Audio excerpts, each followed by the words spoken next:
പോലീസിനെ ചൊല്ലിയായിരുന്നു ഏറ്റവും വലിയ വിവാദം കഴിഞ്ഞ സർക്കാരിൻ്റെ കാലത്ത് ഉണ്ടായത്. പിന്നെ ആരോഗ്യ മേഖലയുമായി ബന്ധപ്പെട്ടും വലിയ വിവാദം ഉണ്ടായിരുന്നു, ആരോഗ്യ വകുപ്പുമായി ബന്ധപ്പെട്ടുണ്ടായിരുന്നു. പക്ഷേ പോലീസിംഗ് വളരെ മോശമാണ്, രാഷ്ട്രീയ താല്പര്യത്തിനെ അനുസരിച്ചാണ്, പക്ഷപാതപരമായാണ് പോലീസ് പെരുമാറുന്നത് എന്നത് വ്യക്തമായിരുന്നു. പോലീസിൽ രാഷ്ട്രീയത്തിൻ്റെ അതിപ്രസരം എന്നത് സമൂഹം വളരെ മോശമായി പല ഘട്ടങ്ങളിൽ ചർച്ച ചെയ്യപ്പെട്ടിട്ടുണ്ട്. എങ്കിലും കഴിഞ്ഞ സർക്കാരിൻ്റെ കാലത്ത് രാഷ്ട്രീയ അതിപ്രസരം അതിൻ്റെ സീമകളെല്ലാം ലംഘിക്കുന്ന തരത്തിൽ പോയി എന്നതും ആ തെരഞ്ഞെടുപ്പ് തോൽവിക്ക് കാരണമായി എന്നതും പൊതുസമൂഹത്തിന് അറിയുന്നതുമാണ്. അതിനിടയിലാണ് പോലീസിംഗിൽ ചില മാറ്റങ്ങൾ വരുന്നു. ഒപ്പം ലഹരി തുടച്ചു നീക്കുന്നതിൻ്റെ ഭാഗമായി സ്കൂളുകളിൽ സ്കൂളുകളുമായി ബന്ധപ്പെട്ട് പ്രത്യേകമായൊരു ഓപ്പറേഷൻ കൂടി പ്രഖ്യാപിക്കുകയാണ്. ശ്രീ എൻ ശ്രീകുമാറും ജോർജ് ജോസഫും നോക്കുമുണ്ട്.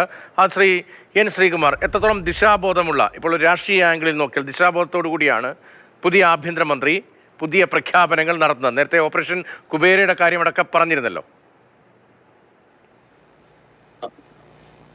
നോക്കൂ ശ്രീ രതീഷ്, ഇതിലെ രണ്ടു മൂന്ന് കാര്യങ്ങൾ ശ്രദ്ധിക്കേണ്ടതുണ്ട്.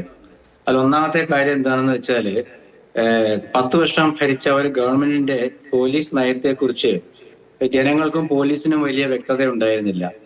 കാരണം ചില ഘട്ടങ്ങളില് പോലീസ് നടപടിയൊക്കെ ഉണ്ടാകുമ്പോൾ CPI നേതൃത്വം പറഞ്ഞിരുന്നത് ഇത് LDFന്റെ പോലീസ് നയം അല്ല എന്നതായിരുന്നു. അപ്പൊ LDFന്റെ പോലീസ് നയം എന്താണ് എന്ന് CPI പറയുമ്പോൾ ആ നയത്തെക്കുറിച്ച് പോലീസിനുള്ളിലുള്ളവർക്കും അതുപോലെ തന്നെ പൊതുജനങ്ങൾക്കും ബോധ്യമായിരുന്നില്ല. CPI നേതാക്കൾക്ക് അടക്കം MLA അവരുടെ MLA എൽദോസിനടക്കം അടികൊണ്ട ഒരു ഘട്ടമൊക്കെ ഉണ്ടായിരുന്നു ഒരു 2016 ശേഷം. മാവോയിസ്റ്റുകളെ വെടിവെച്ചു കൊന്ന സംഭവം കൂടി ഉണ്ടല്ലോ, വളരെ ഗൗരവതരമായി ചർച്ച ചെയ്യപ്പെട്ടാണ്. CPIക്ക് വ്യത്യസ്ത നിലപാടായിരുന്നു. പക്ഷേ ഒരു കമ്മ്യൂണിസ്റ്റ് സ്വഭാവമുള്ള സർക്കാരല്ല, UDF ആണ്. മാവോയിസ്റ്റുകളെ വെടിവെച്ച് കൊല്ലല്ല, അവരെ നിയമത്തിന് മുന്നിൽ കൊണ്ടുവരികയാണ് പ്രധാന ലക്ഷ്യമെന്ന് കഴിഞ്ഞ ദിവസം തന്നെ പുതിയ ആഭ്യന്തരമന്ത്രി പറയുകയാണ്. അപ്പോൾ ഈ തിരുത്തൽ, രാഷ്ട്രീയമായ തിരുത്തലാണോ ആദ്യം പോലീസിനെയിൽ പുതിയ ആഭ്യന്തരമന്ത്രിയും സർക്കാരും ഉദ്ദേശിക്കുന്നത്? അല്ല, UDFന്റെ പോലീസ് നയം എന്താണെന്ന് CPMന് വ്യക്തമായിട്ടില്ല എന്ന് ഇന്നലെ മിനിങ്ങാന്നൊക്കെ മുൻ മന്ത്രി ശ്രീ രാജീവ്, എറണാകുളത്തുള്ള ശ്രീ P രാജീവിന്റെ എറണാകുളത്തെ ഒരു പോലീസ് നടപടിയുമായി ബന്ധപ്പെട്ട് നടത്തിയ പത്രസമ്മേളനത്തിൽ വ്യക്തമായല്ലോ.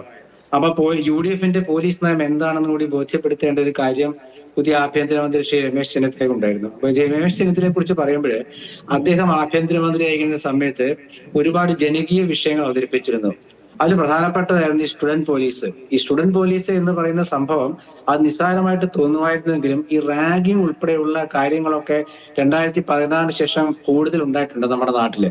അപ്പൊ അതിന്റെ പ്രധാനപ്പെട്ട ഒരു അടിസ്ഥാന ഘടകം എന്ന് പറഞ്ഞ കോളേജുകളിലെ ലഹരിയായിരുന്നു, സ്കൂളുകളിലെയും കോളേജുകളിലെയും.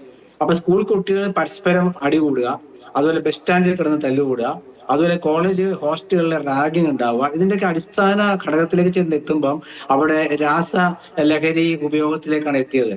അപ്പൊ അതൊക്കെ ഒന്ന് മെച്ചപ്പെടുത്തി അതൊക്കെ അവസാനിപ്പിച്ച് ആദ്യം തന്നെ കുട്ടികളിൽ നിന്ന് തുടങ്ങുക, അതാണ് അദ്ദേഹത്തിന്റെ ഈ തുഫാൻ എന്നുള്ള രീതിയിൽ കൊടുങ്കാറ്റ് പോലെ ലഹരിക്കെതിരെ ആഞ്ഞടിക്കുക. അത് രമേശ് ചെന്നിത്തലയുടെ വ്യക്തിപരമായ ഒരു കാര്യം കൂടിയാണ്. കാരണം അദ്ദേഹം കഴിഞ്ഞ പ്രതിപക്ഷത്തിരുന്നപ്പോൾ അദ്ദേഹം ഈ ലഹരിക്കെതിരെ ഒരു കൂട്ടയോട്ടം നടത്തുകയും അതുപോലെ തന്നെ ലഹരിക്കെതിരെ എല്ലാ ജില്ലകളിലും ക്യാമ്പയിൻ നടത്തുകയൊക്കെ ചെയ്ത ഒരാളാണ്. അപ്പൊ അതുകൊണ്ട് ആ ഒരു രീതിയിൽ നോക്കുമ്പോൾ ആത്മാർത്ഥതയോടുള്ള ഒരു സമീപനം അദ്ദേഹം ഇതിലുണ്ടാകുന്നു എന്നുള്ളതാണ്. അതായത് ലഹരിയുടെ അടിസ്ഥാന ഘടകമാണ് ക്രിമിനൽ വാസനയുടെ.